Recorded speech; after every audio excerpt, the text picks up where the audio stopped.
Pause এখন কথা বলবো ভুল চুক মাপ বলে সিনেমাটা নিয়ে, যে সিনেমাটা আমাদের হিন্দির লেটেস্ট রিলিজ। তো কেমন লাগলো এই সিনেমাটা? এই সিনেমাটা আমি সবেমাত্র সিনেমা হল থেকে দেখে আসলাম। তো কেমন লাগলো আমাকে এক কথায় যদি আমার রিয়াকশন বলতে হয়, আমি বলবো আমার সিনেমাটা বেশ ভালো লেগেছে, আমি খুব মজা পেয়ে গেছি। সিনেমার গল্প একদম একটুখানি করে যদি বলি, এখানে রাজকুমার রাও এবং আমিকা গাব্বি তাদের দুজনের মধ্যে বিয়ে হবে, কিন্তু আমিকা গাব্বির বাবা মানে শর্ত দিয়েছে রাজকুমার রাওকে যে তাকে 2 মাসের মধ্যে সরকারি চাকরি জোগাড় করতে হবে, তা না হলে তিনি তার মেয়ের সঙ্গে বিয়ে দেবেন না। এবার রাজকুমার রাও সরকারি চাকরিটা পায়। এবার সরকারি চাকরিটা পাওয়ার পর তার যে বিয়ে অর্থাৎ 30 তারিখ, সেই 30 তারিখ আর আসে না। 29 তারিখ অর্থাৎ গায়ে হলুদের দিনই তার টাইম ল্যাব দেখা দেয়। সে পর বহুদিন যতবারই সে ঘুম থেকে উঠছে দেখছে 29 তারিখ। তো এই প্রবলেমটা কিভাবে সলভ হবে, এই 29 তারিখের পিছনে কি আছে রহস্য জানতে হলে তোমাকে নিকটবর্তী সিনেমা হলে গিয়ে ভুল চুক মাপ দেখতে হবে।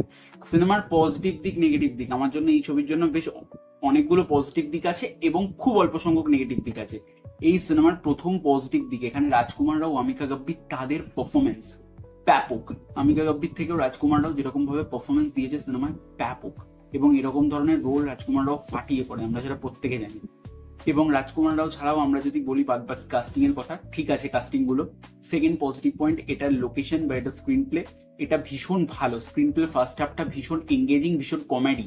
সেকেন্ড হাফে ইমোশনাল কিছু পোর্শন রয়েছে, ইমোশনাল পোর্শন গুলো কিছু কিছু জায়গায় ওয়ার্ক করে, কিছু কিছু জায়গায় ওয়ার্ক করে না, সেটা আমি নেগেটিভ পয়েন্টে আসছি। এই সিনেমার যে কমেডি, এই সিনেমার কমেডি টাইম ব্যাপক। সিনেমার কমেডি নিয়ে কোনো কথাই হবে না, কমেডি মানে জাস্ট উড়িয়ে দিয়েছে। এবং এই সিনেমার মধ্যে যে গান, এই সিনেমার প্রত্যেকটা গান ভীষণ সুন্দর, ভীষণ সুন্দর।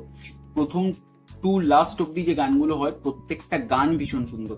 এবং এখানে যেভাবে এই ধরনের সিনেমায় তো ক্যামেরার কাজ, মানে ক্যামেরার কাজ কি বলবো যে ব্রাইট, বাট এই ধরনের সিনেমার ক্ষেত্রে খুব একটা লাগে না। তো এই রাজকুমার রাওয়ের আমরা সেই পুরোনো দিনে যে ধরনের ছবি দেখেছি, তার যেখান থেকে আমরা রাজকুমার রাও সেই অর্থটা আমরা জেনেছি এক লড়কি কো দেখা তো ऐसा लगा বা ইত্যাদি ইত্যাদি, এই ধরনের ছবিগুলোতে সেরকম ধরনের ফিলিংস কিন্তু তোমরা এই ভুলচুক মাপে পাবে। এই ছবিটা আমি সবাইকে বলবো যেটা প্লিজ হলে দেখো। এবং এই ছবির মধ্যে সেকেন্ড হাফে কিছু কিছু জায়গায় সিনেমাটা ডাউন খায়।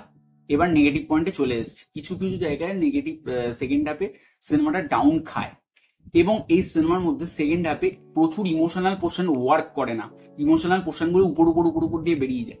রাজকুমাররাও যেহেতু ভালো পারফর্মার, তিনি কিছু কিছু জায়গায় মেকআপ দিয়েছেন, বাট সিনেমাটা সেকেন্ড হাফে গিয়ে একটু পড়ে যায়।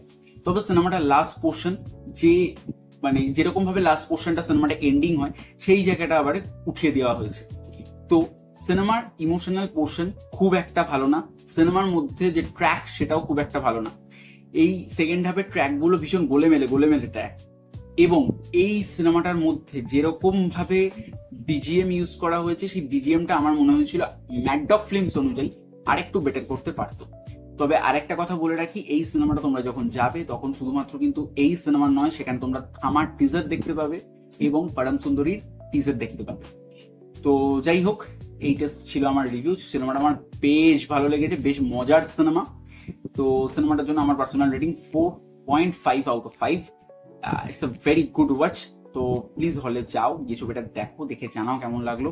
ভালো লাগলে like, comment, share and subscribe, and পাশে বেল আইকনটি ক্লিক করে আমার চ্যানেলের পাশে থেকে দেখা হচ্ছে পরবর্তী ভিডিও। ততক্ষণের জন্য টাটা।